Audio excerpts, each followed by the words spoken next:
ভাঙন মাছের ঝোল বানানোর জন্য প্রথমে মাছগুলোকে ভালো মতো লবণ হলুদ দিয়ে মেখে রাখতে হবে। তারপর তেলের মধ্যে এক এক করে ভেজে নিতে হবে।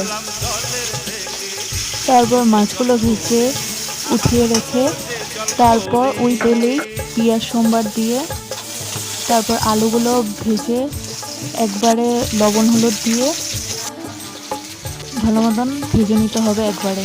আপনারা চাইলে আলাদা করে আগে আলুটা ভেজে নিতে পারেন। তারপর বাটাতে নেওয়া হয়েছে জিরা, কাঁচা লঙ্কা আর অল্প পেঁয়াজ বাটা। তারপর অল্প 2 টুকরা টমেটোও দেওয়া হলো, টেস্টটা একটু ভালো লাগে। অল্প হলুদ দেওয়া হলো কালারটা ভালো আসার জন্য।